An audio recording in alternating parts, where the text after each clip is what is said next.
Num num. Num num. Birdie num num.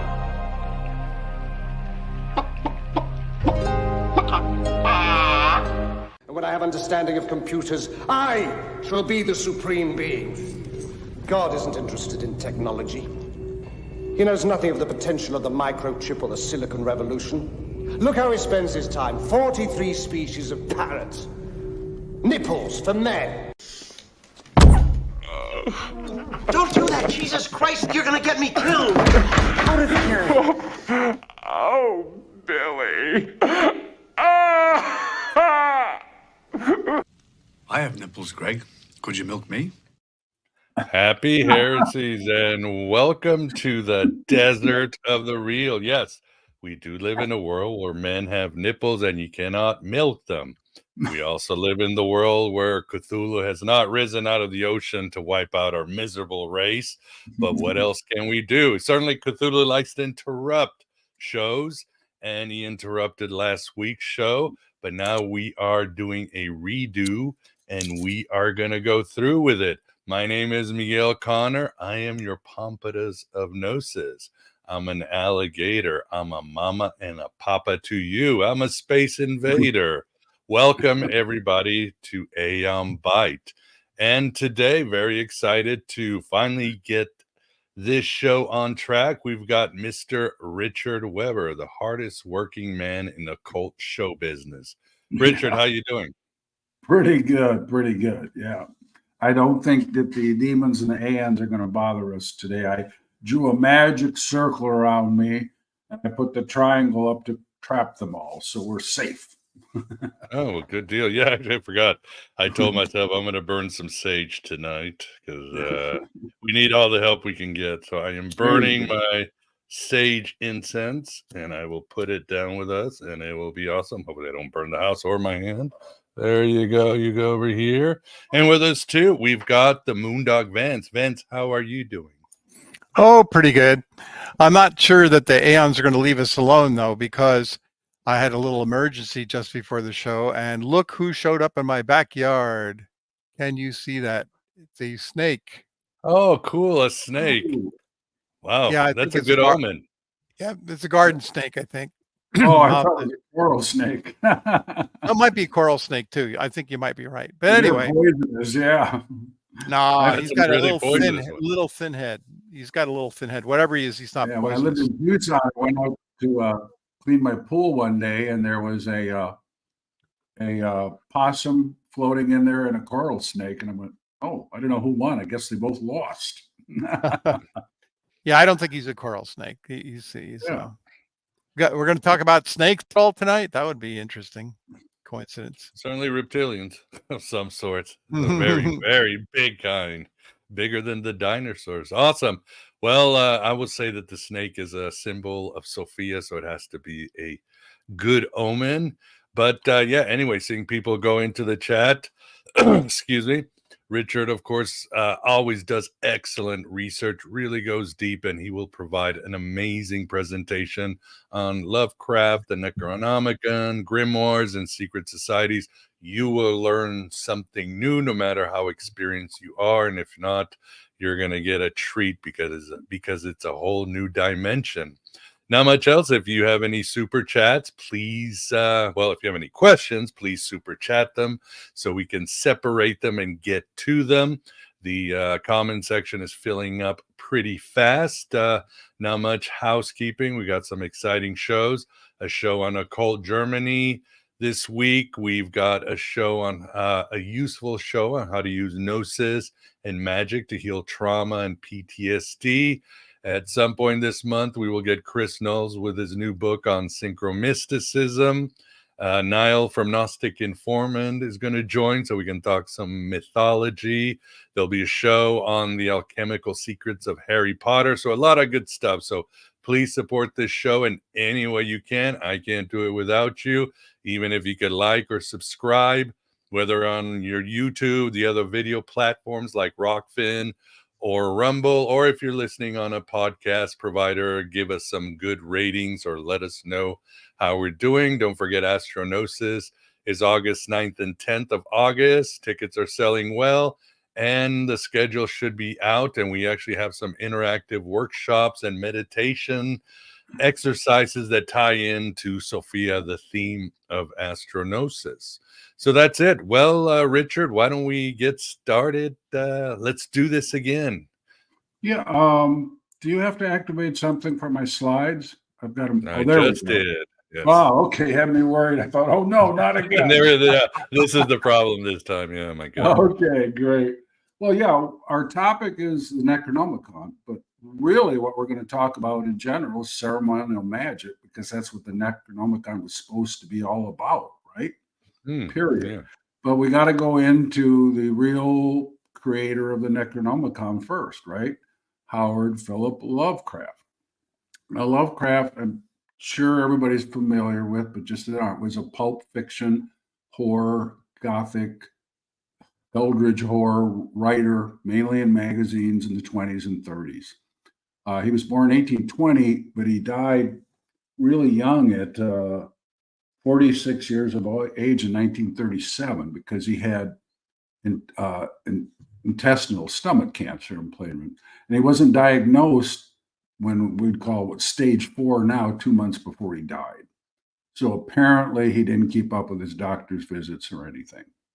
But in doing research on him, well, let me come back to him. We're going to have to explore the other grimoires, because the Necronomicon, according to Simon, is supposedly a grimoire, a book on black magic and the arts, right? So I'm only going to talk about Western magic and esotericism, though. According to Simon? Yeah, well, supposedly the million-selling paperback book of the Necronomicon was written by Simon. But the strange thing is the copyright says Peter Levinda. And I've got proof exactly who wrote it, and we'll get to it. Awesome. His contemporaries have totally spilled the beans, But to this day, he swears that there's a guy named Simon who wrote it, And unless he's schizophrenic, I think, I'm going to get into why he's doing that, So we're going to explore that. And then we're going to go into the modern esoteric groups like Freemasonry, the Rosicrucians, Theosophy, Scientology, the Mormons, and the early beginnings of the OTO, and a Freemasonry sub-branch called the Rite of Memphis Mizram, that was began in Naples and then was picked up in France. And they still, if you ask any 33rd degree Mason, they won't even know what you're talking about with that. But from I can find out, it still exists. So anyway, getting back to the show. Okay. I think that the conclusion I've come in studying all this is to quote Aleister Crowley. If you're going to start a new belief system or a new religion, you have to have a charismatic leader, which they all had, right? Mm-hmm. And you got to have a great backstory, something to give it pedigree, authenticity, make it sound ancient and mystic, right? Just like he did with the Necronomicon, and just like all these esoteric societies have done. Now, I want to say at the outset, I'm not bashing anybody who's into Mormonism or, Theosophy or Freemasonry. Scientology, they can just deal with themselves. I don't think anybody has to, if they want to defend themselves, go for it, right? Just go for it, So, but I do think if you're going to be a member of an esoteric organization, you've got to know the truth about the person that started it and the truth about what it was really based on. And unfortunately, I'm finding in all these instances, it's made up on fairy tales and myths. There's no reality to any of it. And well, that goes from all the ones I mentioned, and even Crowley's Book of the Law. They've come up with definite proof that the whole thing was made up, and really concrete proof. But in OTO, they put the Book of the Law right there on the altar, like it was the Quran or the Talmud or the Bible or something. And they'll probably argue, well, the guy I'm quoting actually was a high-ranking OTO member. So, he was just as disillusioned as the rest of them all. Anyway, back to Lovecraft quick. When he was he grew up in a Protestant family, and they were very strict. But they told him when he was about 5.5, there's no such thing as Santa Claus. So by the time he was 7.5, he concluded, well, if there ain't no Santa Claus, there ain't no God either. There's no big man with a beard up in the sky. It's just me. So he was kind of positive yet, And then he started having these nightmares that he called night gaunts. And what really got him going was his parents gave him a copy of 1001 Arabian Nights. And he reread that thing over and over his whole life. He just loved it. And I think that's what got him into the fantasy world that he explored. Even though he explored the darker half of it, he just loved fantasy. Okay? So anyway, and basically he was never recognized until long after his death. He published in Weird Tales magazines and stuff like that. I mean, all his stuff is short stories. And I don't know, I reread some of them last week, and nothing really long enough to even be a novella, just short stories. But he got his hands on this. Well, we'll get there. So he later, by the time he was a teenager, became a total atheist, pragmatist. Then he switched from maybe being into paganism and the Greek gods and myths and stuff because it was more fantasy, right? So he became totally interested in science, and he wanted to be a scientist and a professor. But they called it melancholia back then. And now you can see that he suffered from chronic depression in his childhood, his middle school years, his high school years. And there was like 5 years in his life, he was just gone from it, didn't do anything. And then when he finally got out of high school, he was going to go to Brown University. And after about 6 months there, depression knocked him right off his feet again.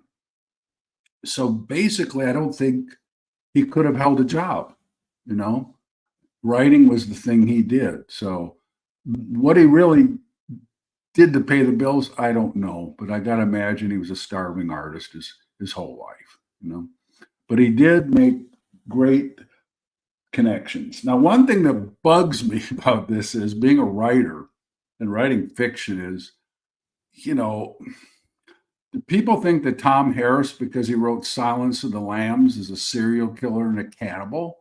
No, they know he's just a writer.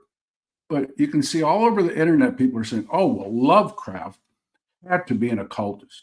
He had to be a Freemason or a Rosicrucian or I even saw one where it said he read Crowley and he contacted Crowley and became a high-ranking member of the OTO. That's all bullshit. He was an atheist and a pragmatic person. He didn't believe that there was a benevolent God out there at all. So, and here's the Arabian Nights, and here's Geiger's. I love Geiger. I wish I could have seen that Broadway production with Frank Langella where they had Geiger did all the back sets for it. Oh, wow. But I got a funny aside story. At the same time he was doing it on Broadway, Yul Brynner was doing The King and I. So Brenner's agent called us up and said, hey, come on, I'm going to take you to the 21 Club for dinner. So he said he got in Brenner's limo. And Brenner, you remember those old-fashioned light bars they used to have for photography? Well, Brenner would shine it out the window at the paparazzi so they couldn't see a thing. So they get to the 21 Club, and Brenner gets up and gives a toast. And he says, you may be the Prince of Darkness on Broadway, but I'm the king. Actors, huh? Yeah. Anyway, so historians have done a deep dive into his existing library. Somebody saved it, right? And they cataloged the whole darn thing. And the only books that you could even say remotely are occult are Fraser's Golden Bough, which everybody has. It's not really a cult. It's a study of religion, from folk religion to Fraser's present time. And he did have the Egyptian Book of the Dead. That's not really a cult. It's just ancient magic and religion. But he had one that you could kind of call that way, the Malus Maleficarum, which is the witch's hammer. That was by Cotton Mathers, I think. And it was for the witch trials, to find a witch, interrogate a witch, how to punish a witch. And, what's the old thing about if she sinks, she's a witch. If she doesn't, she's a witch, right? When they tried to drown him, right? So any of this stuff about him being into the occult is just pure hogwash. He would just laugh right in your face, And the Necronomicon, got so popular. Well, he and like August Derleth, he created phony books too. And being they would put their phony books in each other's stories, And I was reading, I think it was The Hunter in the Dark the other night. And he quoted the Egyptian Book of the Dead, Fraser's Golden Bough, right there in the middle of the story. But the other thing they found out too was some of the grimoires he quoted were stolen right from Edgar Allan Poe because, in the House of Usher, Roderick Usher lists all the grimoires he has on the shelf. And guess who copied them right out of the House of Usher? Lovecraft, right?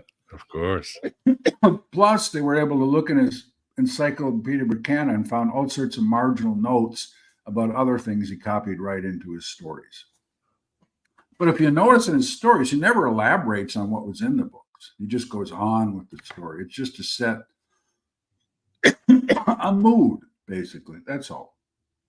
So anyway, the Necronomicon became so popular, though, that people were going to the libraries and trying to check it out. And the librarians were laughing their heads off, saying, there's no such book. And people wouldn't believe them,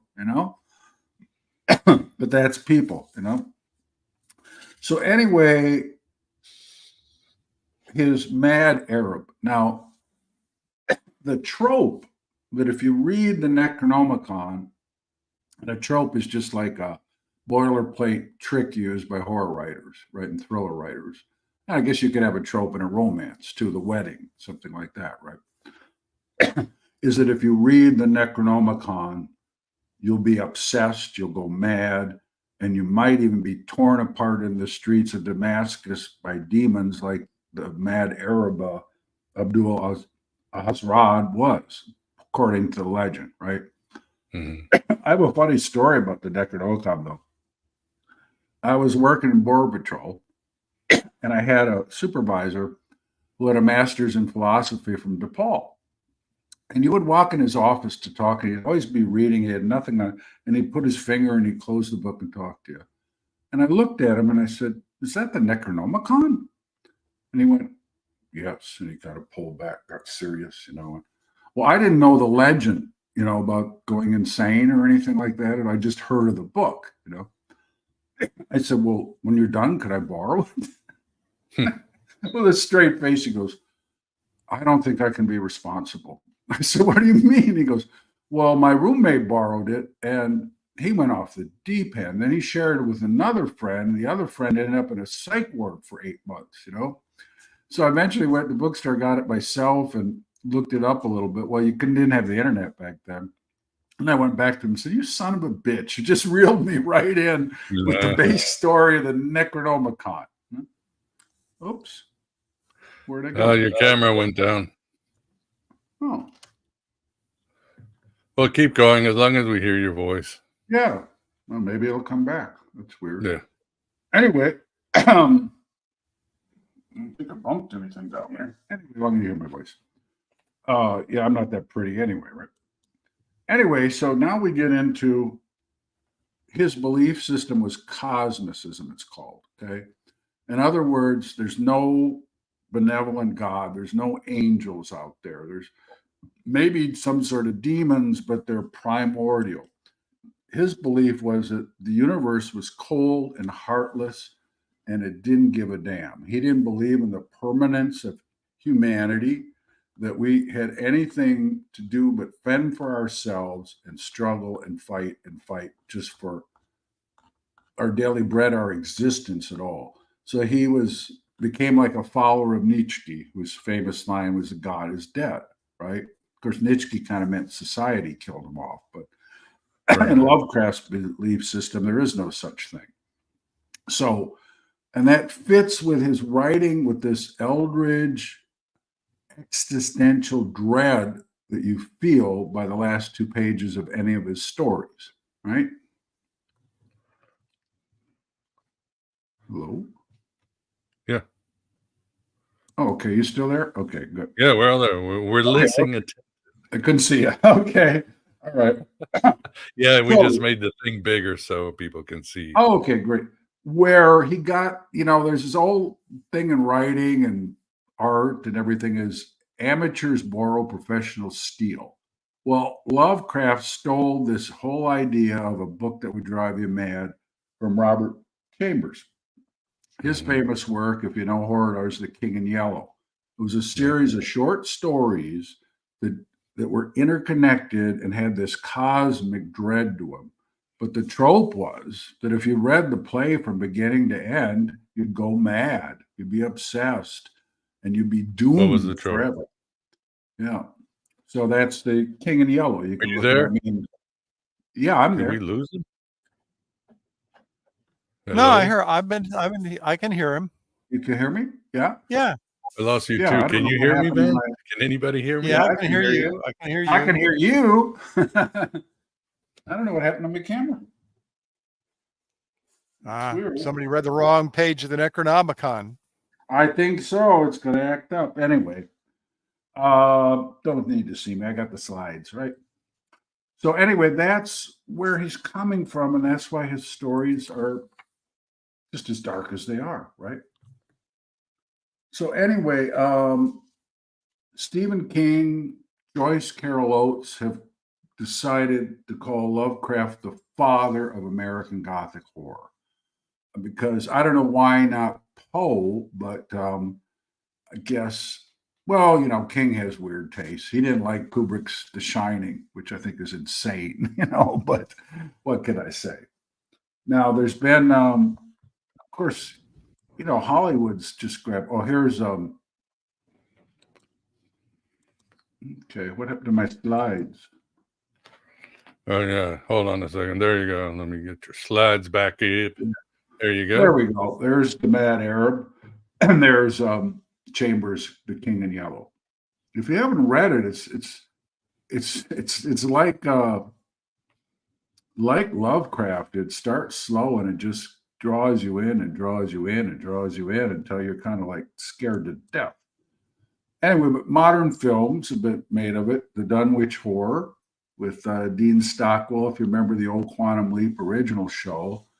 And that teenage heartthrob that was married to Bobby Darin, Sandra Dee. I guess she just wanted to change her image and be at a satanic movie, apparently. And then more recently, Nicolas Cage starred in The Color of Outer Space. And there was, what was the name of that HBO series? That Lovecraft Country, I think? Yeah, well, excuse me. It wasn't very good. They tried, but yeah. Color Out of Space was really good. Yeah, it was good. I mean, Cage chewed the scenery, but he always does. That's Nicolas Cage, right? Yeah. Right. So anyway, moving on. Now we're going to go to. Oh, wait, 1 second. For the audience, of course, True Detective Season 1 is based a lot on Chambers, The King in Yellow. Oh, really? But anyway, just throwing out they actually mentioned, I think, A King in Yellow. But was that the one with Matthew McConaughey? Yeah, and Woody Harrelson? Yeah. Mm-hmm. Oh, I saw definitely that. got a little, and it's there. It is. I'll have to rewatch that. Huh. Anyway, well, here's Simon, or Peter Levenda, aka Simon. So to understand how this all came about, you remember Mr. Peabody and Sherman? They'd take a trip back in the Wayback Machine. Oh yeah. Yeah. Okay. Well, for our younger viewers, it was a Saturday morning cartoon. I think it was on Bullwinkle. Yeah, it was a segment on Bullwinkle. Anyway, we got to go back to Brooklyn, New York, and New York in the 70s because it was a very, very strange place, to say the least. Well, let me go back a bit. You had all this stuff going on. In 68, Rosemary's Baby came out. In 72, this warlock occult shop in Brooklyn that Lavenda worked at was opened, right? Okay. And then supposedly in 72, Simon, not Peter Lavenda, discovers this manuscript of the real Necronomicon, right? 73, The Exorcist got released, okay? 76 was the summer of the Son of Sam, right? 7 murders, and he finally got arrested in July of 76. In October 12th of that year, the Grand Lodge of the OTO resurrected itself, because if you kind of know the history, after Jack Parsons died, and that was the last OTO lodge functioning in the whole world, it just disappeared, period, until the 70s again. Okay, then in December, he had a Necronomicon party at the Inferno Disco in Manhattan. In December, see, they first put out a hardcover and they just put it in the window. It wasn't until 1980 that Avon Books picked it up and did it. You know, and I found out something else about, talk about black magic books. Anton LaVey's Satanic Bible. Do you know the real story behind that? No. Is this a short story? I looked it up, but it's true. People think that he wrote it and then, you know, got an agent. No, Avon Books, after The Exorcist and all this stuff was just making money hand over fist, they went to Anton LaVey and said, can you write a book on Satanism? And we'll publish it, whatever you write. Really? So, he wasn't some great marketer or had the inspiration to do this at all. Avon Books, you know, I wish a publisher would come to me and say that, but that's the real story behind the Satanic Bible too. Crazy. The real Satanists went to him. Yeah, for real. Well, he was what, a lion tamer in the circus and everything. He was something else. I mean, he did have some intellectual things, you know, but baloney. And you know, his daughter, what's her name? Zita. And she's married to that guy, Nicholas Schreck. Now they're both Buddhists, and he's got a band called the Werewolves in Europe, and he travels all over and lectures. You know, he's very knowledgeable about esotericism and the occult, but he's got his head shaved, and he's always wearing like those Nehru shirts, you know, whatever. He's a little strange. Okay, then in 84. Well, I hear Xena, they like to compare Xena to Taylor Swift. Yeah, that's so much. What about the age difference? Hello, do the math. You know, I mean, I don't think Taylor. Adrenochrome, or whatever you call it. Yeah. I mean, Taylor couldn't even be your daughter. She'd have to be like a distant cousin or something, you know. No. Well, they always compare Barbara Bush to Crowley too, but you know, but that one I'm not sure of, because they were both her mother and Crowley were in Paris exactly the same summer, and they said the months don't jive for her to have been pregnant by her husband, but we'll never know who Barbara's real daddy was, but she sure as hell looks like him. Anyway, then in 84, this is important, Lavenda broke it off, he says, with the OTO and the Magical Child Bookshop. Okay, so now we get into the bookshop and the story here. Oh, but one other thing. The Son of Sam Murders, there was a book that was put out by Murray Terry. Did you ever read it, The Ultimate Evil? No. Yeah, his theory was it was the Process Church, a branch of them, that had pretty much a satanic group going on in Brooklyn and Yonkers at the time. And that Berkowitz did not act alone. And Berkowitz has said in prison that he did not act alone. Then he retracts it and says he did. But the police did find in Yonkers is a park. I forget the name of it. It's kind of old and not really populated. And there's like some abandoned concrete areas and tunnels and stuff. And they found all sorts of satanic signs and sigils. But the weird thing is they found mutilated German shepherds. Now, what was it that Berkowitz said told him to do this? Remember? His dog. Yeah, a black German Shepherd. Yeah. So that was also going on at the same time in Brooklyn, when you think about it. So it's a weird melting pot of stuff going on. And the movies, like I said. So this is the actual like hardcover one that they first published. Sold maybe 1,000 copies. And then this other one is the Avon version of the book.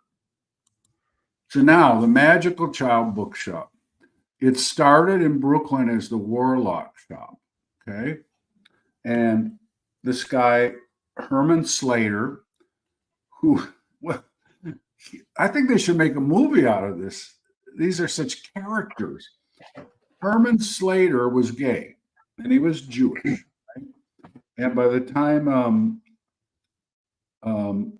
Lavinda and all this started to click, he was already middle-aged. He had a gay lover named Ed Buzinski, who was, blue-eyed, 20-something, blonde hair, everything. But Slater had bone tuberculosis, and he lay in bed for like a year, it said, in a 300-pound cast for his everything. And what convinced him not to give up being a traffic control expert and an insurance investigator was he thought he levitated across the room one night because wearing this cast, he woke up on the other side of the room in a chair. I guess it never dawned on him that maybe somebody moved him over there, right? But that was his eureka Straight moment. to levitation. Crazy. Well, he was a high priest in the Wiccan church, and Ed was a high priest in the Welt Wiccan church. And at the same time, the Wiccans were fighting, like, mine's older than yours is older. I'm the true one. I'm the one from Gerald Gardner. No, you're not. I'm the one from the Welsh folklore, But they all frequented this Magical Child shop. Well, he started with the Warlock shop. He was making so much cash. He said, we need a bigger shop and we got to get to Manhattan. So they closed up the Warlock in Brooklyn and they moved to Chelsea in Manhattan, which is kind of like, Soho, Greenwich Village kind of area, avant-garde, artsy area. Right. But Herman, get this. This is from Lavinda's description of him. He had a severe limp because of the tuberculosis, right? He had one eye that miscast to the right. So when you looked at him, he never looked directly in the eye, okay? He just kind of stared off, right? And sometimes he was totally flamboyantly gay. Most of the time he tried to play it straight. But sometimes he'd come in wearing taffeta and a red bola. He'd be wearing earrings and a wig and makeup and red lipstick. And Lavinda described him as looking like Henry Kissinger in drag. If you look up Herman Slater on YouTube, you can find some video interviews he did, and there's one where he's doing like a magical ceremony, but he does look a lot like Kissinger, And he's definitely Jewish. I'm part Jewish, so I'm not criticizing. I'm just saying he's really classically Jewish, right? So anyway, the shop was something else. The new one it was just stacked to the shelves and the ceiling was stuff, right? So he sold, grimoires, candles, ceremonial daggers, I think they call them athams, right? Herbs and robes and swords and black candles and red candles and skulls. And one thing he did is he took chicken bones and he told people they were actual human fingers from a coffin. And of course, graveyard dirt, you name it. Herman had a saying of something like, well, if you want it and we can't get it, you didn't want it anyway. Because he was a real character. But now the weird thing about this, so you had all these neo-pagan groups. You had the Wiccans. You had, like Leviticus said, the people who are into the Renaissance fair, and they're into horror, they're into sci-fi, they're into Wicca, they're into the occult, Esther. There's kind of an overlap in those groups, and I'd say it's kind of like, I like going to the Renaissance fair, but some of those people are just, they live to be there every year. They get kind of obsessed with it. I'd say it's kind of What would you say they share? Kind of like Freud would say, a magical belief system. Well, For the a Renaissance fair? passion. Yeah, a passion. Yeah. I Nostalgia, mean, extreme nostalgia. yeah, Yeah, extreme yeah. passion for it. Yeah, exactly. But anyway, this was the kind of group that was all going in. They were going in and out there. And, Herman bitched about the Wiccans. You know why?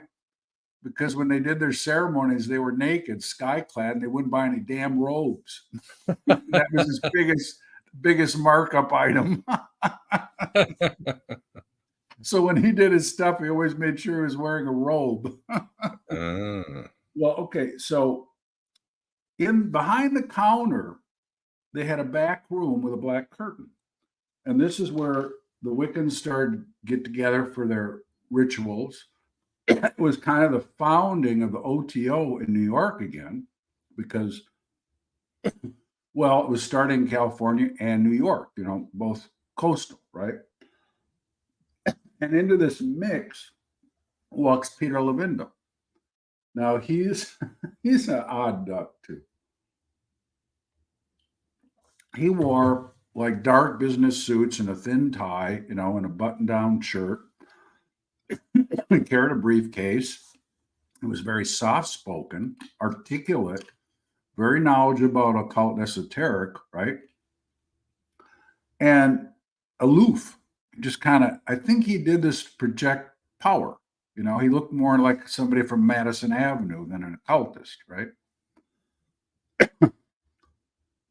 He didn't even have a telephone. That's how aloof he was, right?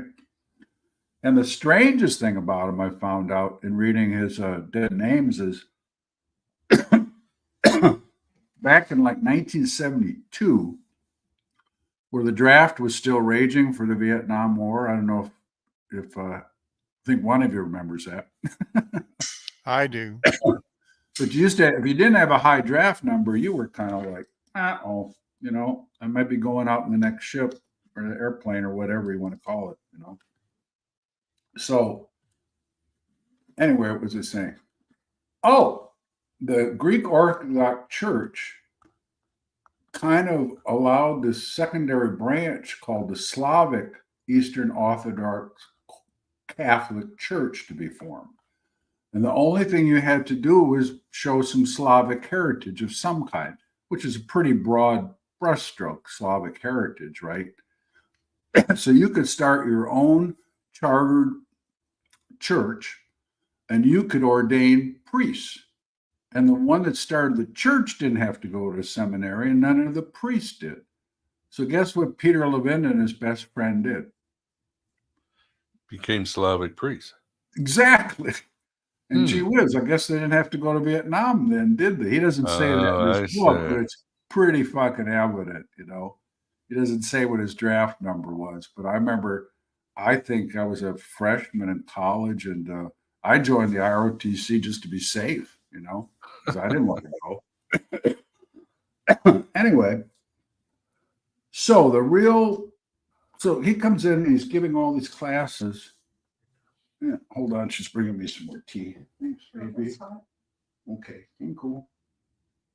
Anyway, so Levindo's giving all these classes in the back room about Enochian magic from John Dee and all this stuff. And they said he did have a way of explaining it simply to people who were really that versed in it, So this is all going on. And like I said, it was one of the centers in the East Coast for the resurgent of the OTO, and that's Grady McCurdy. He was a major in World War II in the Army. He briefly met Crowley when he was in London, made an appointment to go see him a couple days. And he's the one that actually finally inherited the whole mantle of what he claimed was the, what would you call it? True lineage from Crowley of the OTO. Anyway, that was going on too. So here's here's Herman, and I'm not bashing the gays. My son's gay, but these two are really characters, okay? And that's his blonde, blue-eyed lover there, Ed Basinski, okay? So what it is this guy, Alan Caleb, worked at the Magical Child for like a couple of years. So he was an absolute contemporary of Lavinda and all these people, Herman and everybody, right? And his wife, Bonnie, was a high Wiccan priestess and a quasi member of the OTO. Okay. So he wrote for the New Yorker, which was kind of the competitor for the Village Voice back then in New York, right? Right. And he wrote this article called The Doom That Came to Chelsea. And he spills all the beans about what really happened with the Necronomicon. And he's saying that Lavinda's story is all, well, pardon my French, but bullshit, you know? Right. Because Lavinda says that part of it's true. There was these two characters, I forgot their names, and they really were arrested by the FBI for stealing arcane and valuable books from the Yale University Library, okay? But Lavinda's story is that the Necronomicon, the actual manuscript, was one that they stole, and they gave it to his friends Pansky for safekeeping. The rest of the stolen goods. And one day they were looking through the files and they found this cardboard box with a green string, and they opened it, and there's the Necronomicon. Oh my God, you know. And I'm saying, Love it. He's a great storyteller. Yeah, yeah, it is. But what's sad is some of the people believe him. That's what I don't understand. Even to this day, you got people that say, "Oh, the book's real. It works. It works. It works." So anyway, what happened was actually they took it to Herman, right? They called him Horrible Herman because he would yell at the customers and everybody, "Get the fuck out of my shop," you know, really tempered guy, you know, great guy, but you know, he can love you one minute and hate you the next. So they said, we can make, you know, what really happened, they realized they could make a fortune with this, you know, because he was already making money hand over fist selling all these occult items in the Magical Child bookshop, you know. So Lavinda's story is that they were looking this over and it was all in Greek. Now, why it was in Greek, who knows? You know, it doesn't make sense either. It was supposed to be ancient Sumerian magic, you know. Right. So, and Lavinda's looking at it, but he recognizes one word, Inanna. And he goes, "My God, this is ancient Sumerian magic. I know." Wow, that settles that. Yes. Yeah, that settled that right there. Right. And then he goes on to say that he got people who were at his Slavic church, 3 groups of them, and he divided the books in 3 so none of them had the whole book. Wow. And he said they will all be nameless to translate the Greek. You know, of course, he's not naming anybody to verify that they ever did it, of course, right? You know? Right. So, I mean, it was concocted by Peter. He did the writing, okay? Herman published it. John Wasserman, pictured right here, who's been in the OTO his whole life, and he's a pretty respected member of the OTO. I don't think he's like, I don't know. They're all a little crazy, but, you know, he presents himself fairly decently anyway, but he's wrote tons of books on Crowley. So he designed it, okay? Because guess where he worked for? Wiser Books. You know, and Wiser Antiquarian that publishes all these great esoteric books and is a great, you know, does a great job of publishing these things, you know, everything from the Book of the Dead to Crowley. I mean, you name a magic book or esoteric book or a Gnostic book and they publish it. Right. Anyway, and then the third guy is Larry Barnes, who was a cokehead, but he was an artist and his dad had the printing company.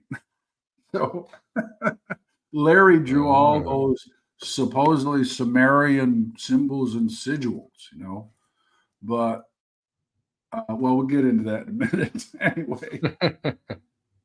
So what I'm saying is, if you take any of these grimoires we're going to look at, they're all made up on a story. You know, none of them are really, well, first of all, most of the ones from the 13th, 14th, 15th, 17th century are not written by the guy who was on the cover, right? The Key of Solomon and the Lesser Key of Solomon are not written by Solomon. It's not written by Solomon. Oh my God! No, and the Everything's Pope crashing down in my life now. Yeah, I'm sorry, and we're gonna. Are you okay too, Vance? Are you okay? And, yeah, more or less. Freemason, I hate to I'll tell live. You, there's no historical or archaeological documentation whatsoever, despite the Jewish archaeologists fighting to find it. They can't find it after all these years that King David or King Solomon ever existed, or the temple. There's just nothing to prove it except the Bible, right? And there's not much historical or archaeological evidence. You got all these apologists that try to spin it, but not really.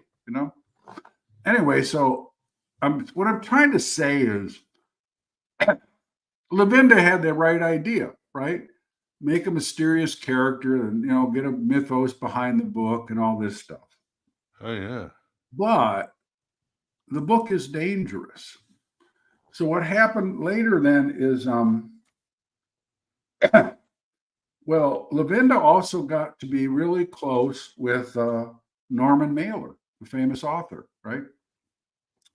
And he wrote The Executioner, but he was dating Norman Mailer's assistant. That's how he got so close to him.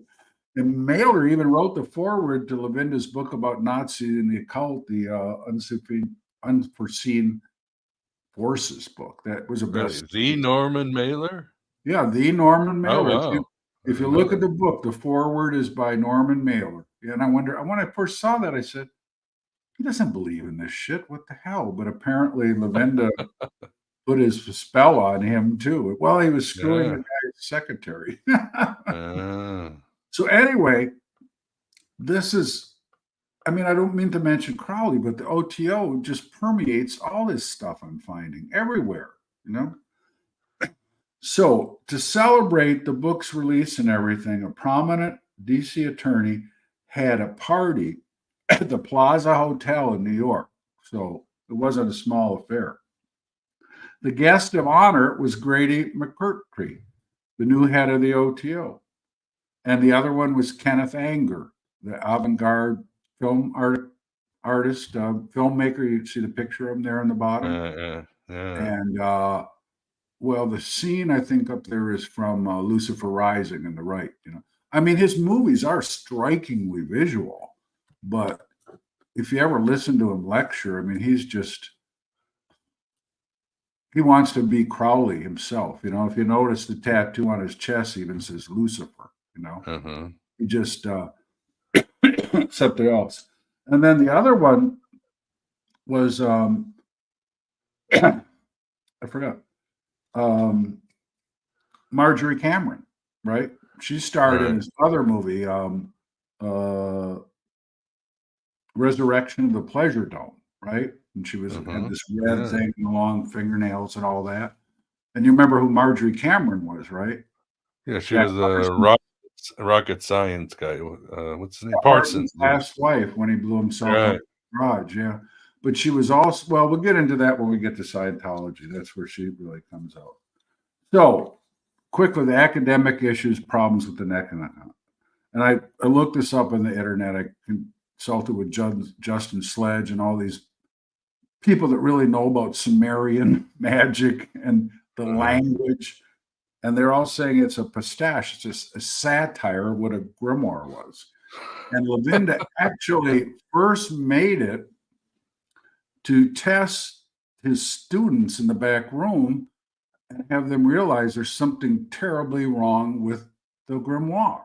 And we'll get to that in a minute. Interesting. So it was designed as a booby trap, okay?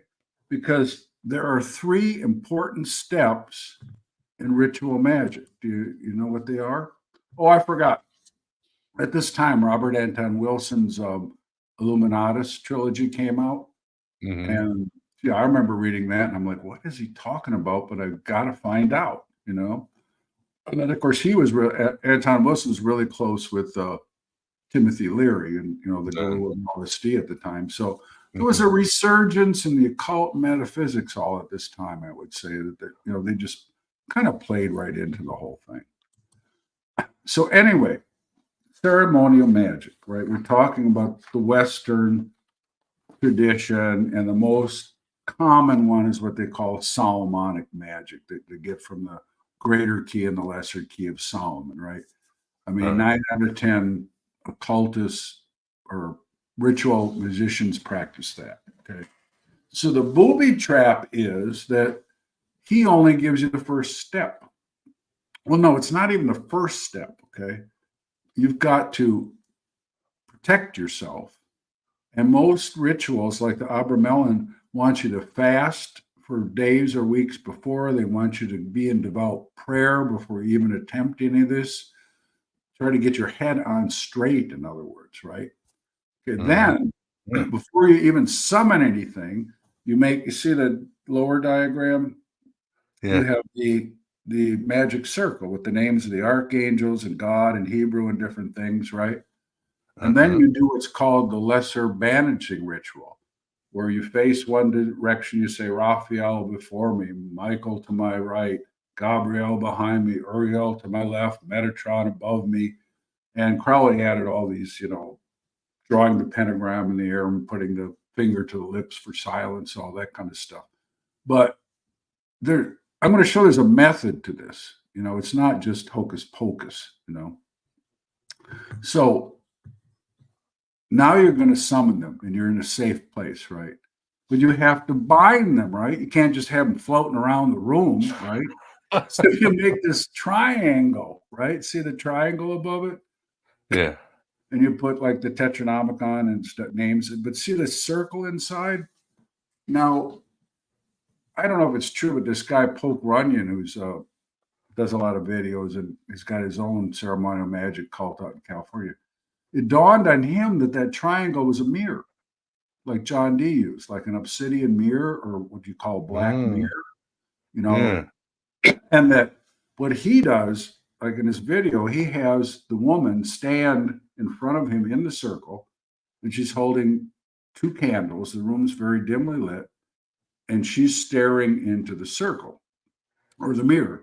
He stands behind her and does all the mumbo jumbo and the incantations and the calls and all that. But she's the medium, the scryer that says what's in the mirror, But there's that old thing of Mary, Mary, Mary, Bloody Mary in the mirror. And, I looked it up. I forgot the word, but there's this physiological thing that if you stare at yourself in a mirror in a dimly lit room, your face will start to morph. It's just something physiologically your brain does.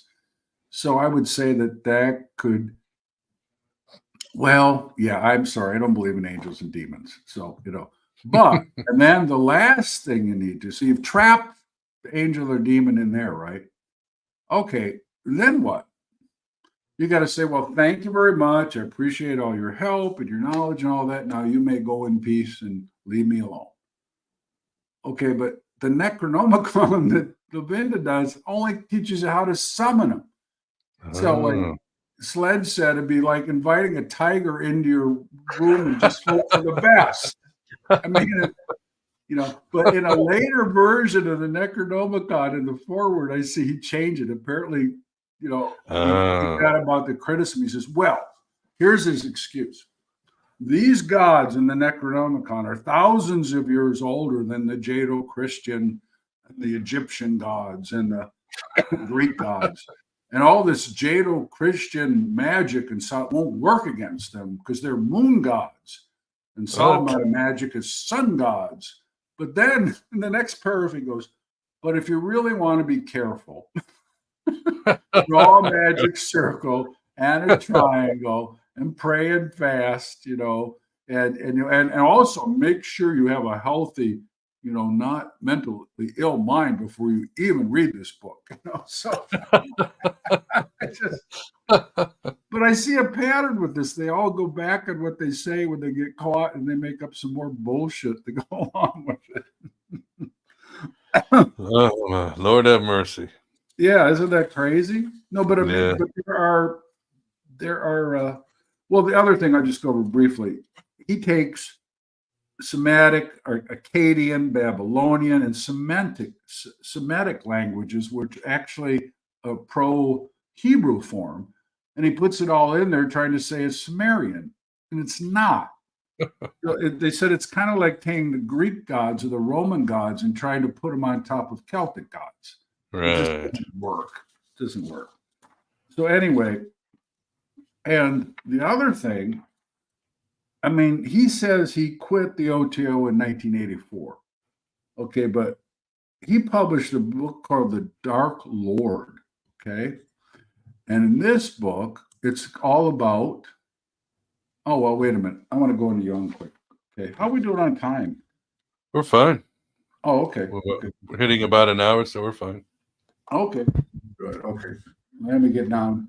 I got to bring Carl Gustav Jung into this. And I made a little podcast with my wife. And, you know, she's got 2 PhDs in psychology. And,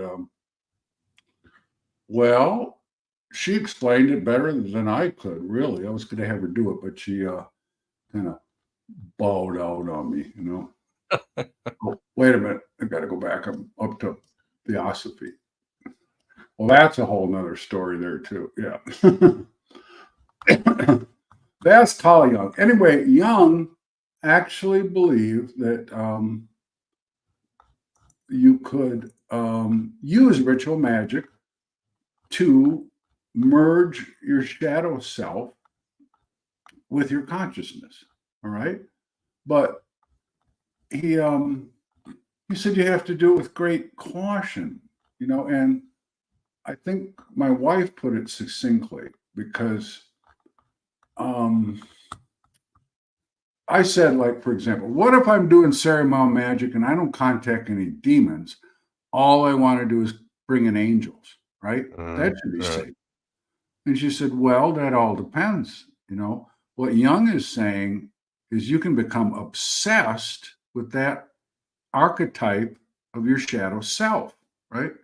You're supposed to recognize it, you know, have a healthy mental state, and then integrate it into your consciousness.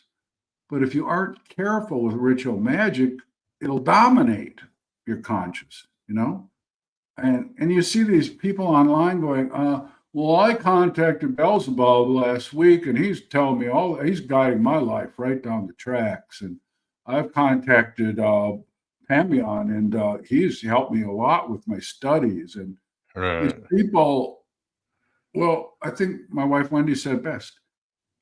When you turn control of your life over to some supernatural entity, you're devoting yourself all responsibility for your actions and your path in life, right?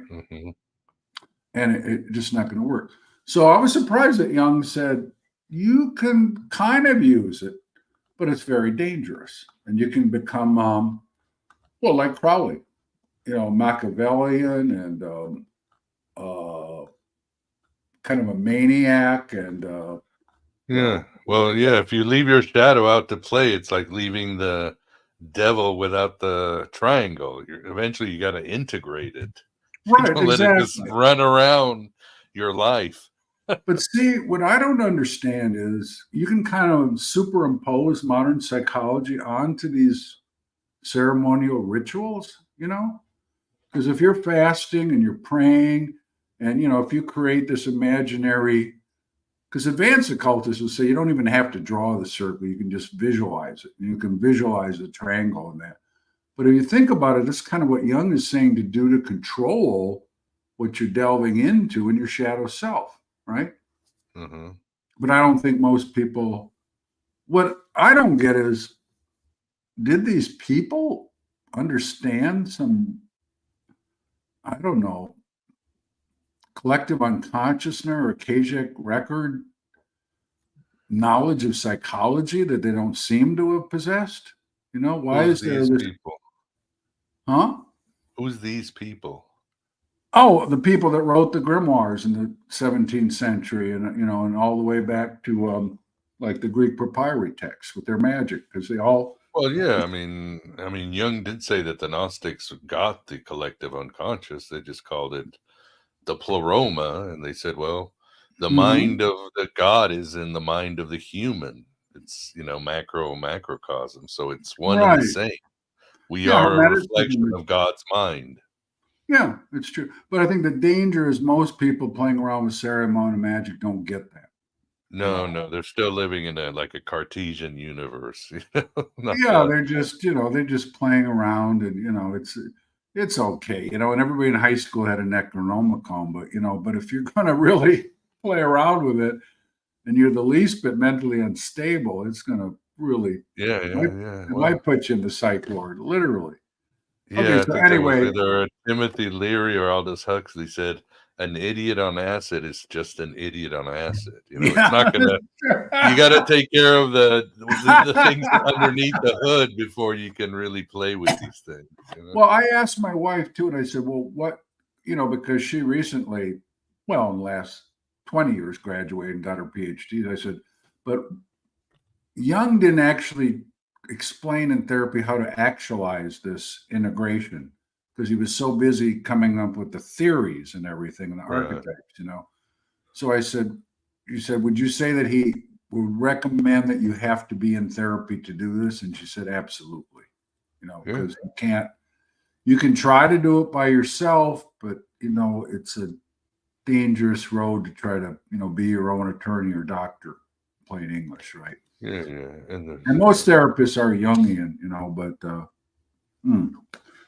good luck trying to find a good one. But I think we all have our own paths in trying to integrate our shadow self, yeah, for sure.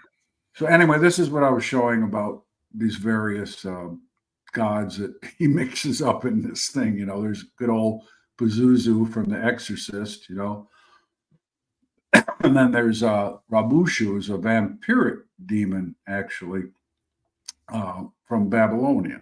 So he just throws it all together in a mismatch. I said it's kind of like he went to Wikipedia today for his research. That's about as scholarly as his research was, right?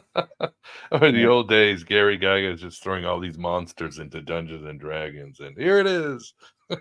Oh yeah, I never played that. Well, Jerry Farwell said that was satanic. You can't play Dungeons and Dragons. Oh my god! And, Purple Teletubby was gay. Oh yeah, I was talking about. This is Kenneth Grant. Now he was Crowley's secretary for the last 2 years of his life. He thought he got the mantle from Crowley, and he fought with Grady McCarthy over it. And have you ever heard of his Typhon order? That's what he calls it. Yeah. Yeah. Now, what's interesting about him, I tried to read his book, Outer Gateways. It just gave me a headache because he mixes UFOs and aliens with Lovecraft mythos and magic, and the three just don't really seem to jive to me that much. But it was basically, and he stole a lot from that Austin Spare, who, well, Chaos you Magician. could say he's the modern father of sigil magic, where you make a sigil, where you make love, and then you launch it when you have an orgasm, Mm-hmm.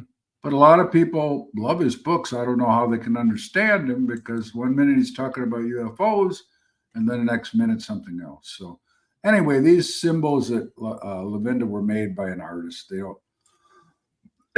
They're not even remotely Sumerian at all. And Wicca, really started with Gerald Gardner, despite what Margaret Marie O'Hare said about, the old origins and all that, Now Mathers, well, we're going to get into him. I'm going to do the golden Blavatsky quick and then the golden. Now up in the left corner here is the Greek Magic Papyri, or the GPM.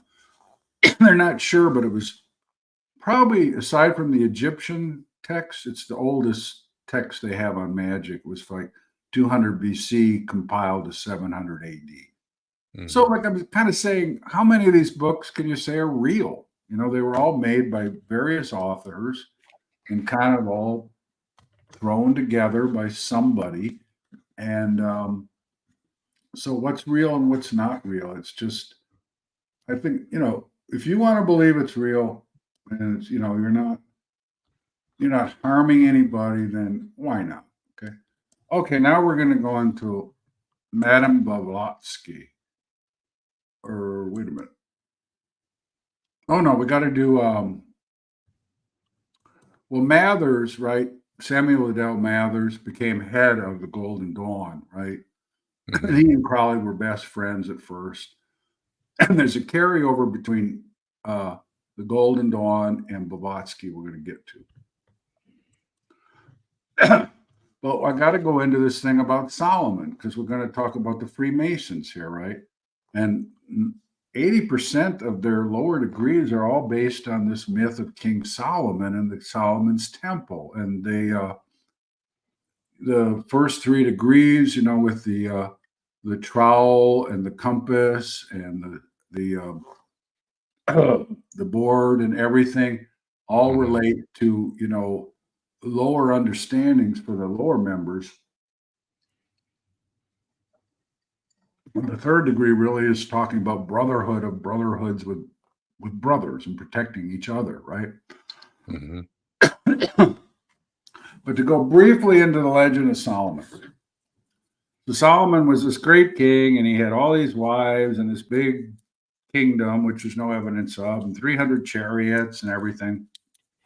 And they thought they found the stables in Megiddo, but they couldn't find any remnants of any animal bones or carcasses, no matter how far. So if there was like these giant stables, there would have been some dead horse remains, right?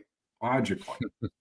Anyway, so the legend, this stuff just breaks me up. That a young man in Solomon's employ came to Solomon and said he was being cursed by a demon. And Solomon said, well, what do you mean? He says, well, he's stealing my wages and my food, and he's sucking my thumb at night. I'm not making this up, right? Well, what does that remind you of? Reminds me of the succubus, right? That came to young men at night, and you know, it was euphemism for having a wet dream, a nocturnal emission. I guess they didn't understand. Well, I guess not knowing physiology, they would think it was weird that that would just happen in the middle of the night with no woman there, you know. Apparently, you know, my mom was in nursing school, Catholic nursing school. The nuns used to say, those naughty boys are blowing their nose in the middle of the sheets at night. Oh, no. And my mom said, thought about what? No, they're not.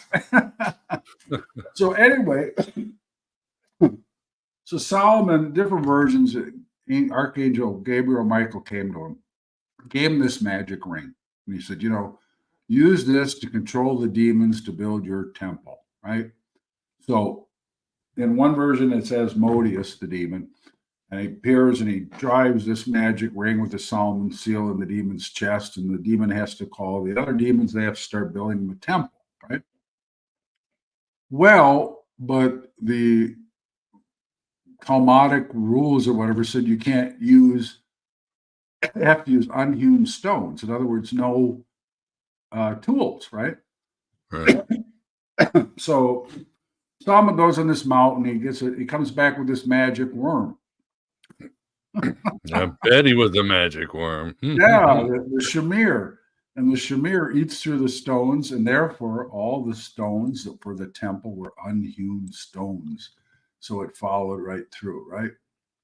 So, oh yeah, I was talking before about, you know, borrowing. That's what they did. They just borrowed these famous historical figures, whether they existed or not. I mean, you got the, you know, Grimoire of Hope and Norse, and then you got the 6 and 7 books of Moses. I mean, they were written, you know. Well, there's a lot of debate on whether Moses ever actually existed either, you know. Right. But now there's a couple of actual grimoires that have the real people's names on them. The Doctrine and Ritual of Halt Magic by Alphonse Lévy, okay? He was Alphonse Constant, and he was in France, okay? And then Dr. John Dee, of course, he has his name on the book, and he actually wrote it. Then we have, now Lévy is most famous because he drew the first Baphomet in that book, right? And it's been kind of corrupted into being the devil, and that's not what he meant at all. No. And then the other most famous one and referred to as Cornelius Agrippa's Occult Philosophy, which he actually wrote. And he was quite a scholar. Now we're going on to Elena Petrovna Blavatsky. And her journal, that's her journal there, the Lucifer. I don't know why she picked that name. It was pretty controversial even back then, but she did. She did. Just to be transgressive and I know, I guess. Oh, no, we can't go to that yet. So, yeah, I mean, in occult and esoteric, you know, and I agree, Satan and Lucifer aren't the same thing. Any real academic Bible scholar would tell you that's bullshit. It was just misunderstood and contrived that if anything, Lucifer was the king of Babylon. I mean, you have to look at the time things are written in, you know? exactly. And of course, I think the Rosicrucians have an interesting attitude. They say that Lucifer is not Satan, but he's this bright, brilliant light that can also bind you and keep you away from, you know, your real gnosis and actually reaching enlightenment in the Godhead, you know? So, you know, I don't know. All these different theories. Anyway, Blavatsky is something else. She was actually Ukrainian, but it was controlled by Russia at the time. So most people say she was a Russian immigrant. We don't know much about her first husband, but history kind of picks up with her during the age of the spiritualists, you know, the floating tables and the table wrapping and the ectoplasm appearing in seances, right? And that's how she started her whole career, is doing seances with ectoplasm and table wrapping and table rising and all this stuff, you know. And I don't think Theosophy really, that's the problem I have with the Theosophical Society. They want to bury all this truthful stuff about her and all the negative stuff, you know. I mean, if it's true, just leave it out there and let people judge for themselves, right? So anyway, so she did that for a while. Then she came to America. Now, the weird thing is, she came to America, and according to Rudolf Steiner, who was originally very much into theosophy, and then he broke off and started his own anti-theosophy group, and he actually still has a college or university in is it Sweden or Switzerland? I can't remember. Switzerland, I believe. I think so, Switzerland. Yeah, it's got weird design buildings and all this stuff too. But here's something I found. Well, I'll get to that quick. There's so much duplicity with these people. Okay, so there's so much. What I found is plagiarism, deceptive stage magic, out and out fraud, and manufacturing of documents and letters that are made out of whole cloth and not written by who they claim to add pedigree to their faith. And Blavatsky was really knee deep in this stuff. So according to Steiner, she went to the Americas and a Black Lodge took her in.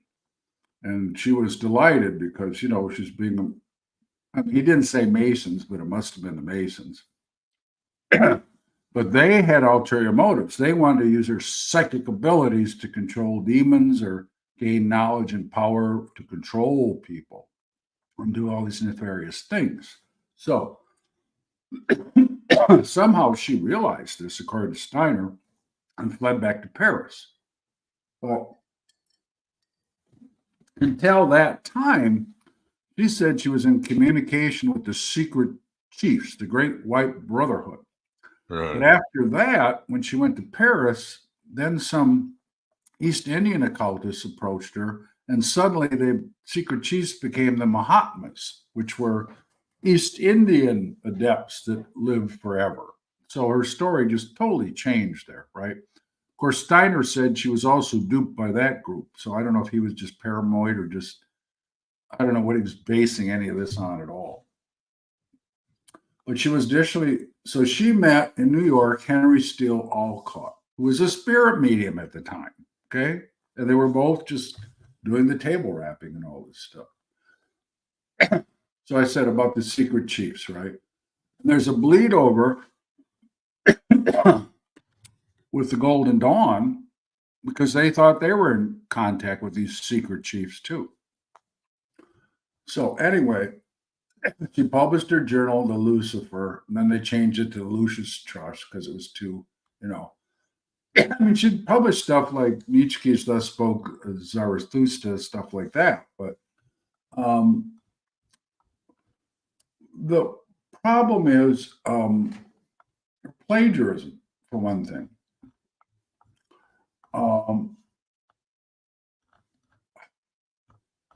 Oh, and one other thing about Steiner, I looked it up and documented it and found a picture.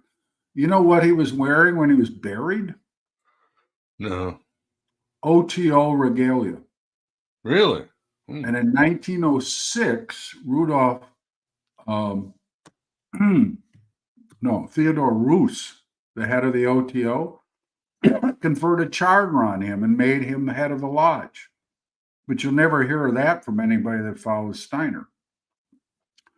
But if he was, and it doesn't make sense to me because I've read all his stuff and he's talking about Christ consciousness and all that. Oh, yeah. How the hell he could have been involved with the OTO too beats me. But like I said, there's a lot of duplicity and,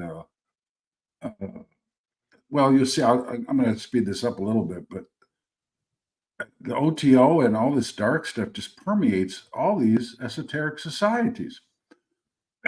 Well, anyway, she went to India. She hired this 15-year-old kid named Balabula as her servant, right? And she had this cabinet, right, on the wall. And she would get these letters from the secret chief, the Mahatmas, to her, right? And she'd show the cabinet was empty, and then she'd open it, and there'd be a letter suddenly appear. Right, yeah. Well, it's discovered there was a damn hole in the wall, or and they dropped it down to the chute, to the cabinet, I mean, come on. And this scholar of Eastern literature, Arthur Lilly, published there were over 150 instances of plagiarism in Secret Doctrine and Isis Unveiled. I mean, if you're going to quote somebody the whole page or 2 pages, you got to put a footnote and acknowledge where you got it from. But she never bothered to do that ever. And I think she would know that that's what you're supposed to do when you publish something, right? Then he analyzed the letters and he found that her expression, her spelling, her choice of word, and based on peculiarities in her own writing, that she wrote the letters too. Now, here's where I laughed my head off. Henry Steele Alcott, her paramour, said that, well, she was a psychic, you see, and she would frequently fall into trance, and she could recite all these books she never read. Oh, there you go. Just say that she was wrong and she should have put a footnote or, come on, It just, the more I look into this, the more the bullshit gets deeper and deeper and deeper. I mean, she did introduce Hermeticism, Tibetan Buddhism, and Hinduism and all this stuff to Western Europe. So you got to give her a little bit of credit. Oh, yeah. But, like I said, when I tried to join Theosophy, they said I had to go to these Bible studies so I could understand what the Secret Doctrine and the Isis Unveiled meant. And I said, I could probably teach that. Okay, so we're going to jump ahead to the Golden Dawn and their bullshit. So it was founded by Robert Woodman, who was a medical doctor, and Willis Scott, who was the deputy coroner, and Samuel Lydell Mathers. They were all Freemasons, and they belonged to another Rosicrucian order at the same time. Okay. Do you need to move the slide, or are we still? Oh, yeah. Sorry. Thank you. Yeah, there we go. There's can't see which one's which there. Well, anyways, one's Woodman, one's Wolcott. You can see there in all their Masonic regalia. That's Mathers and his leopard skin. And that's Israel Regardi, who was also Crowley's secretary, who got in big trouble because he published this famous book about all the rituals of the Golden Dawn that was supposed to be absolutely secret. And on the right is this alleged cipher manuscript, kind of like the Necronomicon, right? And supposedly, there's all sorts of stories, It was found in the leaves of a book in a used bookshop, and then they used Prometheus's code from the stenographia to translate what it said, right? And inside there was a letter from this German lady, Anna Springel, Sor Sapiens, of the lower Lodge of Luxor in Germany. And she conveyed upon these gentlemen a charter to establish the Golden Dawn in England. Well, there is no such lodge. There was no such person as Anna Springel. And they actually think that Mackenzie, who wrote the, what was it called? Masonic Encyclopedia, that he was a member of a similar lodge, before, kind of a precursor to the Golden Dawn in England. Mm-hmm. But they took that, okay? Oh, the Royal Masonic Encyclopedia he was the author of, right? And he was a group of member called the Society of the Eight. So he wrote these rituals for that order that predated it, right? They didn't come from some cipher manuscript that somebody made, right? So I wouldn't even bother with the Crowley stuff right now. So the whole thing's a bunch of hogwash, totally. And then as soon as he got the order wrong, guess what happened? Anna Springel, they got news she died. She just died. Of course. Yeah, just disappeared. And then, of course, Mathers took over the thing, and then there was this fight with Crowley and everything. But if you remember, Florence Farr was like Angelina Jolie or something back then, a famous stage actress. And when Mathers was trying to reclaim his title over the Golden Dawn, he told her that the cipher manuscripts were just bullshit. So she said, well, that's it. Then we're just canceling the whole order. Fuck it, I mean, what I'm seeing here is just a total pattern of bullshit, And I guess Crowley was right. You got to have a backstory that people believe, and I think, I'm not a Christian. I was raised a Catholic, but the Bible's a nice backstory, I guess. That's the way I look at it myself. Yeah. Well, at least we can trust politicians. Yeah, that's right. Talk about the real magicians. I mean, Marjorie Taylor Greene says the Jews, started those fires with space lasers. Space laser, that's a great one, yeah. She's period. Well, I saw Dr. Phil, he interviewed Trump the other day. And I thought he was enticed. Now, he was bitching because all the witnesses, were in on that conspiracy and they got deals to testify. And the anchor said, that's the way it works. You get the lower people to turn on the big guy. That's the way all prosecutions work. And he goes, well, show me an example. And she said, I'd have to bring out garage fills of case law to show you that's how it's done, you idiot. No. All right, let's get back to the occult. Yeah. Sorry. Okay, well, we went with the sucking the thumbs thing. I'd never heard that before. I didn't know that. I don't know if you do that or not. Okay, so we're going to go down to, well, the Rosicrucian, it's pretty simple. They have this thing where they found Christian Rosicrucian's tomb and all the symbols and the books were there. Then they had the manifestos that came out in 3 groups from Germany, all this stuff. But they're, they know who wrote them. It was, I've got it written down here somewhere. But the more interesting one is this Rite of Mizraim in Memphis, where they took the Rite of Mizraim and combined them together. And what they did is they brought all this Egyptian gods and occult knowledge and, well, I guess that would be it, into Masonry, right? because they called it Egyptian Freemasonry, but it was, Hermetic, esoteric, ancient Egypt, and all this. And it was started in Naples. And then this guy, guess who promulgated it from there in 1902? John Yarker, who was also putting together the OTO. Then he was succeeded by Theodore Roos until 913 when he died. So, and Theodore Roos was the head of the OTO, period. So it just, it boggles me that there's all this cross. I don't know. They're all playing footsie under the table, if you know what I mean? Seems like. I don't know.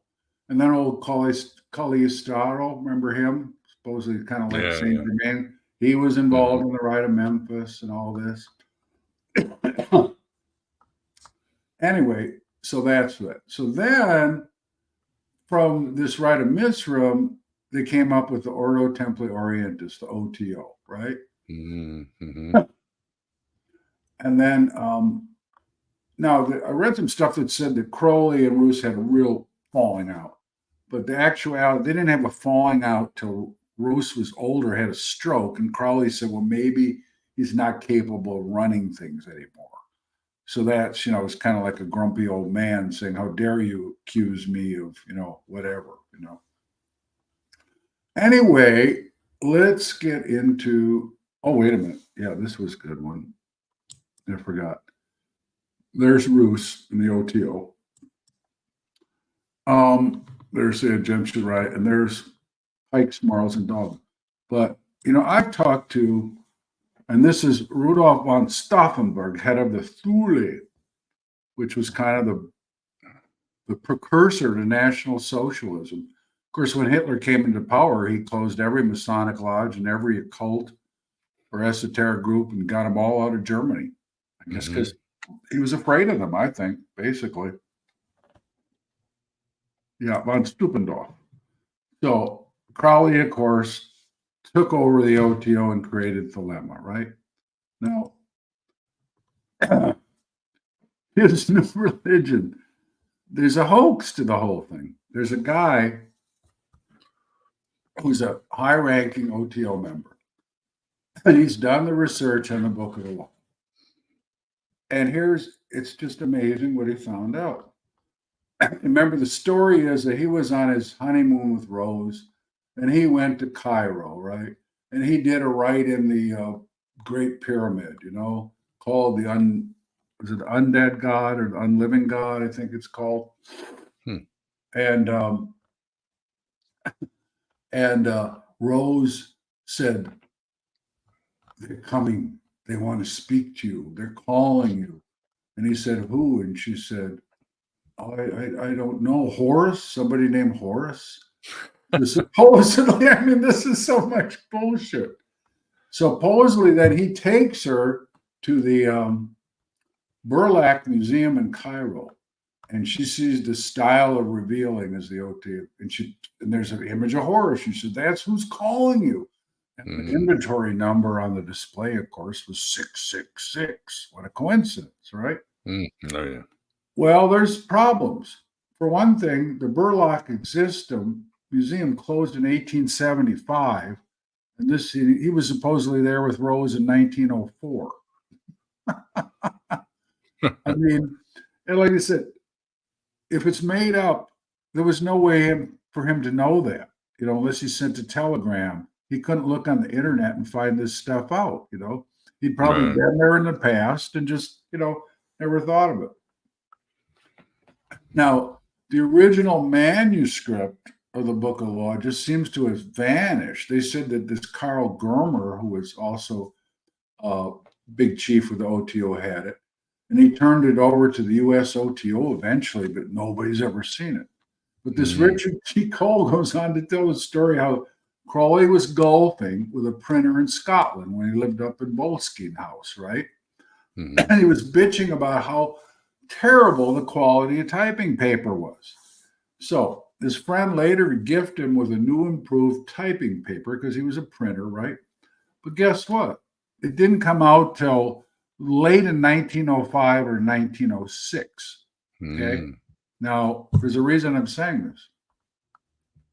When Crowley was at the Abbey of Thelema in Sicily, right, he took the original Book of the Law and he put backing on all the pages. Now, why would you do that? He didn't do that to anything else.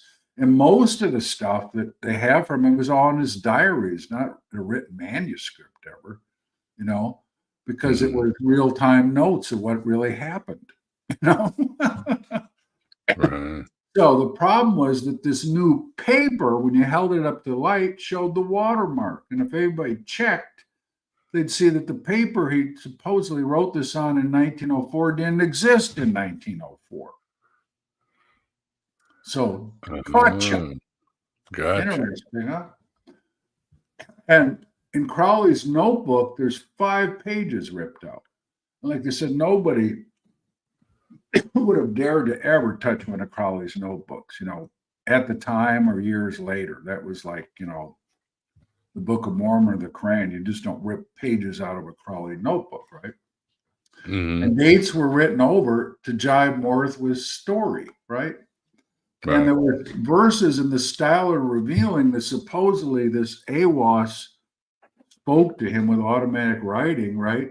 That were scribbled in later that he had forgotten. Apparently, the god Awas forgot, you know, the verse to the style of revealing somehow. He must have been suffering from dementia, maybe. I don't know. Maybe. I don't know. But, you know, Crowley had a wicked sense of humor. And he was a trickster. Like there's that story where he lost a bet. And the bet was if he lost, he'd take all these 12 people to the I can't remember that fancy restaurant in London. It was, you know, like a 5-star restaurant. And the bill came. So he pulled out his wallet and he had a £1,000 note, which was like $200,000 nowadays. So they couldn't cash it. So the other patrons had to chip in and get the bill. That was just kind of nutty was.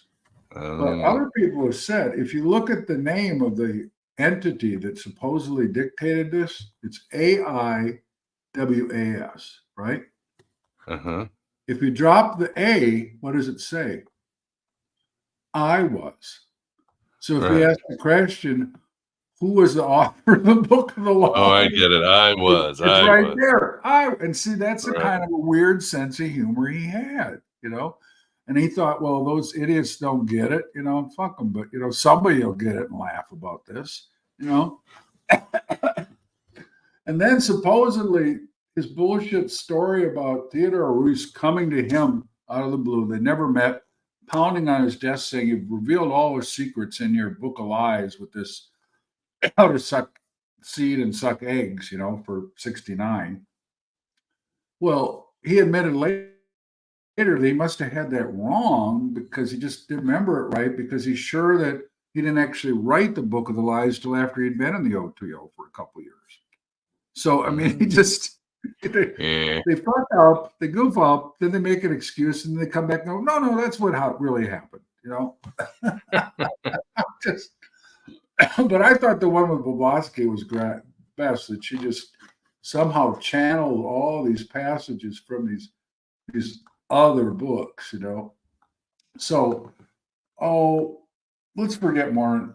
You know the story about Mormonism, right? And the angel came, gave him the gold plates and all this, and then we could do a whole show on that one. Did you? Yeah, but it was let's just move on to good old Ron L. Hubbard, right? Always a good time to kick him down. Yeah, when he's down, right? But one last thing. Spencer Lewis, that was kind of the founder of the Rosicrucian Order, the ARMRC in California. He borrowed extensively from Crowling's writings in his journal, The Equinox. Literally took passages out of it, you know?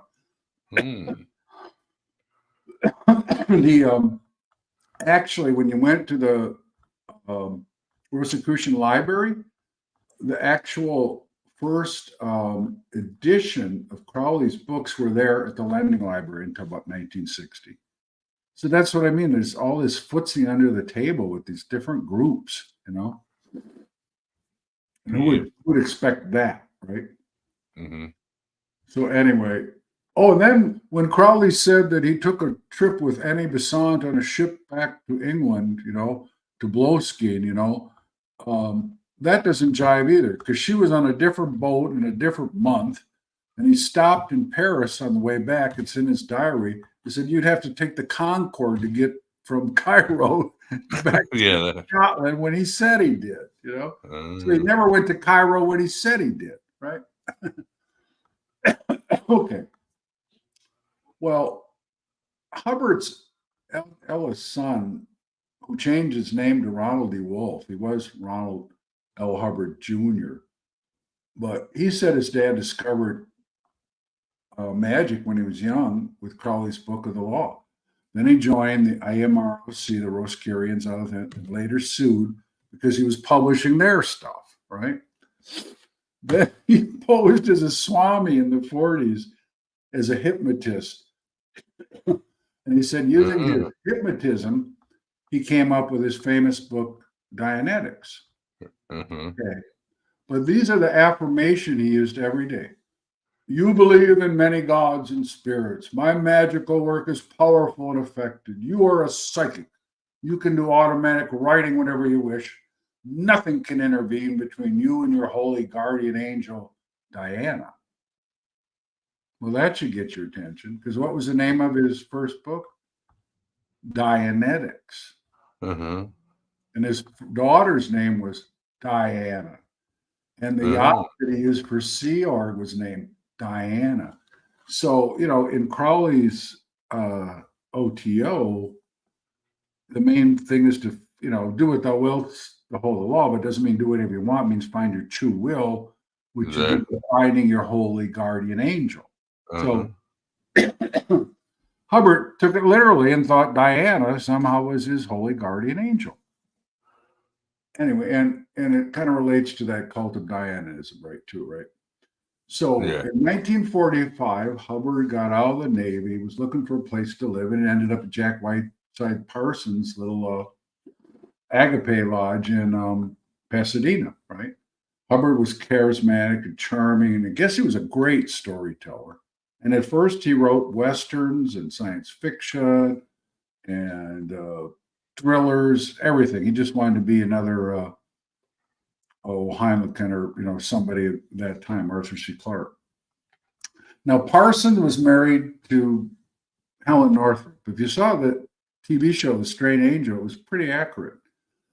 They joined the O2, and she became high priestess. This is what I don't get, of the Ecclesia Gnostica Catholica. Why did they bring Gnosticism and Catholicism into the OTO? I don't get it. Well, Crowley did convert, or that was one of his, not converted, but he joined the French Gnostic Revival Church in the 19th century. Yeah, or around this. So I think they just continued it.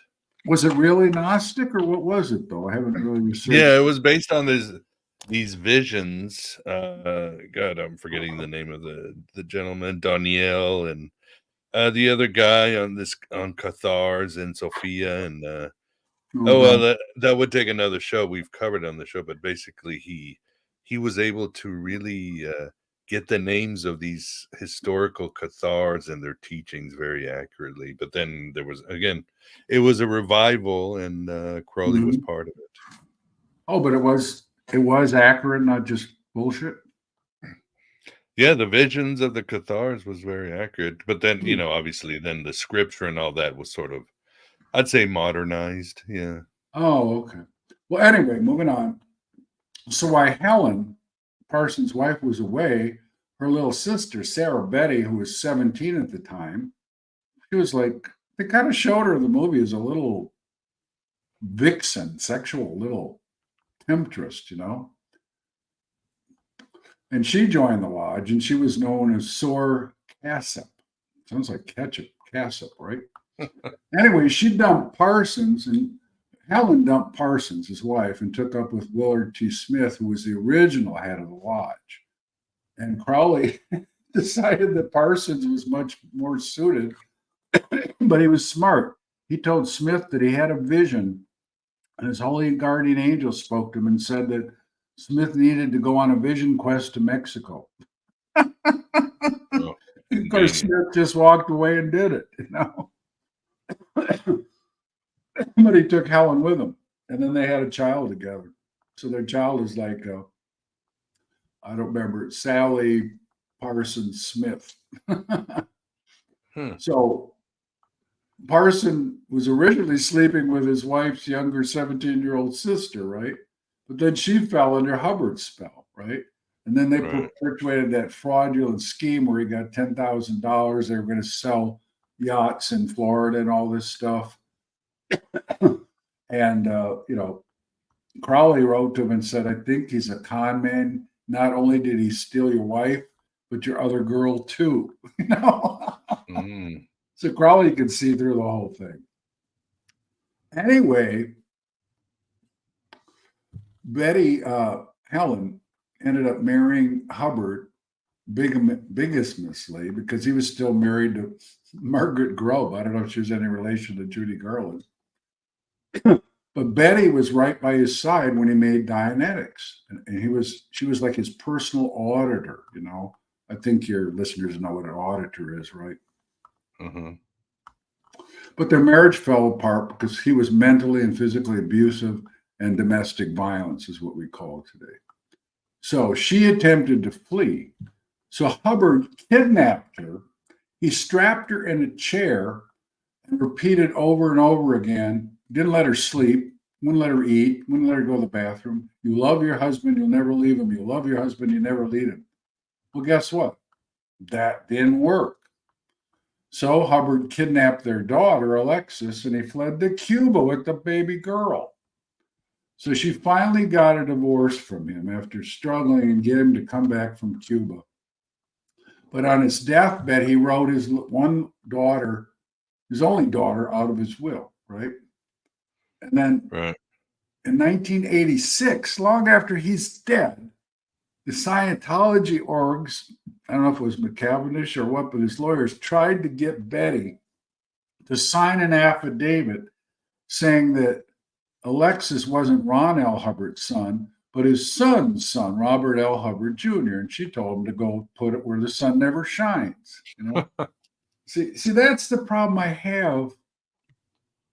Was kind of saying before, Gnosticism in essence is supposed to be liberating, right? Away from the dogmatic of the monarchy and the Catholic Church and the Pope and the Protestant dogmat and all that. But the minute you join one of these groups, it becomes very regimented, you know, and you have degrees you have to do, and there's a leader and a second leader, and you have to follow all these rules. And if you don't, you get kicked out. So what's the point? You know what I'm saying? I don't know if that's just human nature, but they're not practicing what they preach. And, you know, to me, Theosophy is guilty for trying to cover up Blavatsky's sins, and Scientology, oh, you know, they won't even talk about this stuff, you know. Anyway, so, and then the other thing is, to get even with her, he wrote letters to J. Edgar Hoover saying she was a communist sent by the communism as a plan to ruin his Scientology. And the Bureau wrote him off as quote unquote mentally disturbed individual. Ignore. I mean, he was a sociopath, everything, you know. But anyway, back at the Agape Lodge, you know, he went over Parsons originally, and they did the magical rituals together.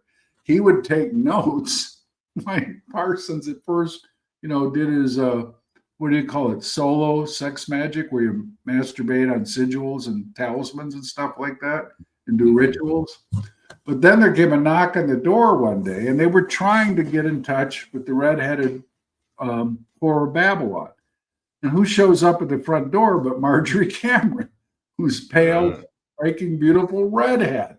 So Jack thought, I conjured her up. What the fuck? You know? I mean, wouldn't you think so too? So he made her he thought it was really his Scarlet Woman, you know? So the three of them began doing what's called the infamous Babylon sex magic ritual. where they tried to create a moon child. But Parsons later wrote they were trying to summon the Antichrist to really bring in this total new age of Crowley's Horus. And, so what if you had to, what did Heath Ledger say as a Joker? Burn it all down and start over again, Mm-hmm. So, I mean,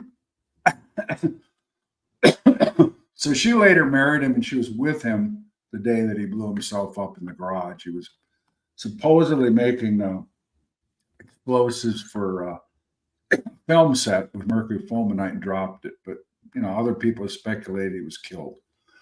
Yeah, possible. But in the beginning, Hubbard would quote from Crowley all the time, and saying that he recommended the Master Theron was the only modern work, anything to do with the 17th century and ancient mystery cults. You got to read Crowley, who is my dear friend. Well, he never met Crowley in his life, right? And on one, they have witnesses.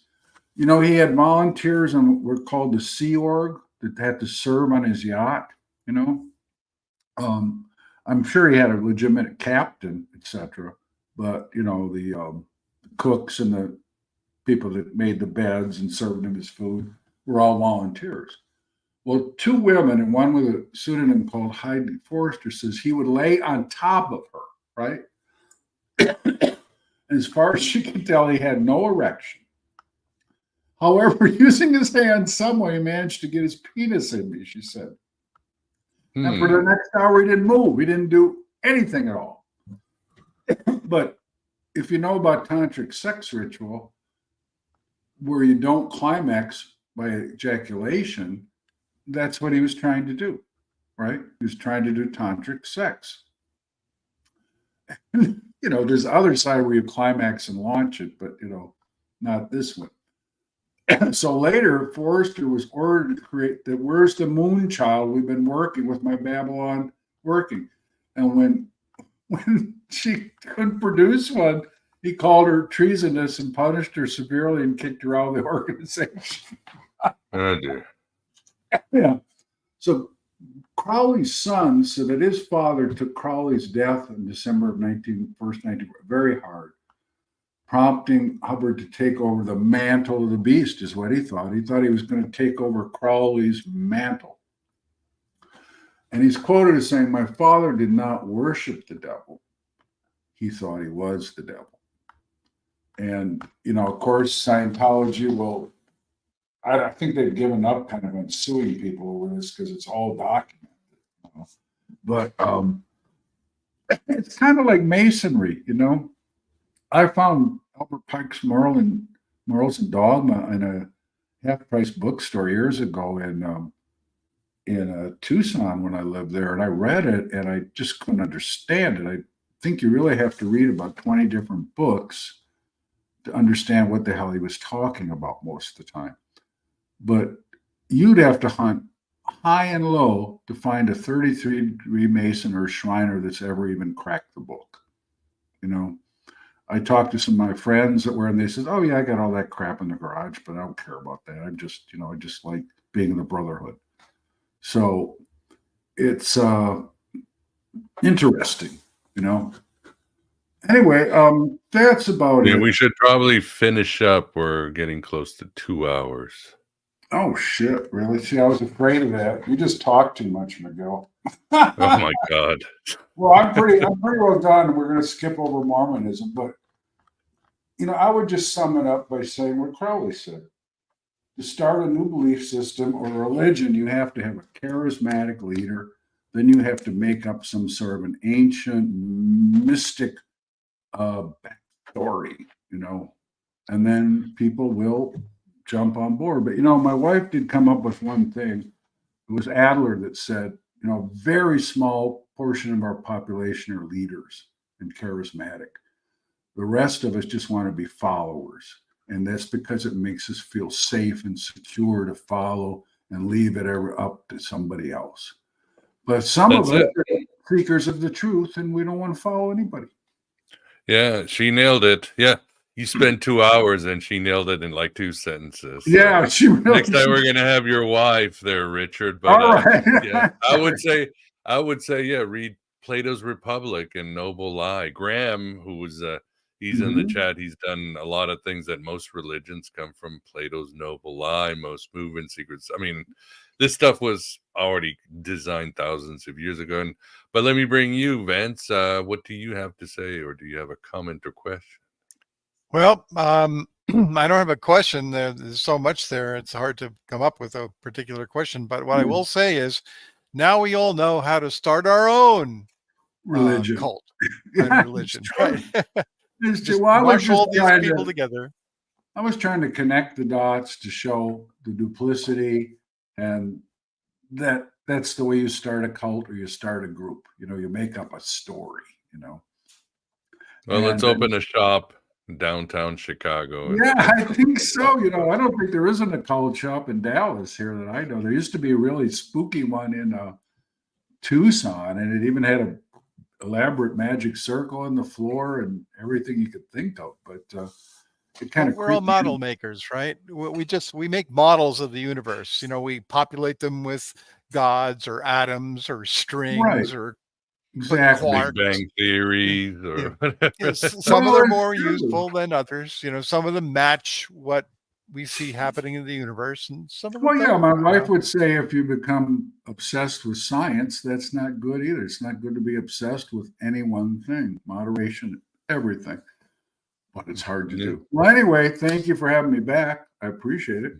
No, this was a wonderful tour, and yeah, you definitely have some very important lessons for everybody. Yeah, for those who watch this show, those are the minority who want to be free, and yeah, at least your microphone survived. Your camera, I guess Cthulhu and the Archons got your camera this time, but we could hear you, and most of the traffic comes from audio version. So, we better. Yeah, we better wrap it up for those in the audience. Good conversation. I think Vance and Graham were talking about the nature of reality. Great, oh boy, great back and forth. But another really cool discussions and interesting comments by the audience. And always appreciate what you have to say.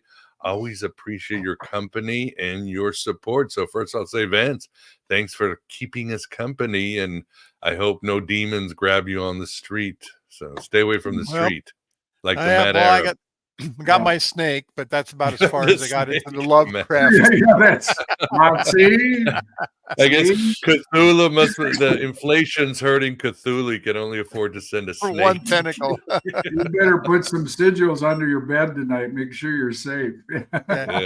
He was a California king snake, so no threats. So. Oh yeah. All right. Well, Richard, always enjoy when you come on the show, and of course, we look forward to the next time. Real quick, give people your books and websites where they can go. Yeah, just go to Amazon.com. You can go to Amazon.com/author/Richard Weber, and everything's right there. And I forgot to promote my old book, Solomon's Key, because it's all in there. Tell the audience about your books real quick. Well, yeah, it starts on the Temple Mount, and this cardinal and this Arab go underneath it, and they find this secret chamber. And they find this secret room with these empty sarcophagi, and one's Jesus and one's Mary, right? And then there was really a actual nefarious Masonic lodge in Italy that infiltrated the whole government called the Pidui. But I changed it. What's the name of your books? Don't give away the plot. Oh, Solomon's Key, the Code. Yeah. All right. Yeah, and the Richard bases on a lot of real facts. Again, his research is just flawless.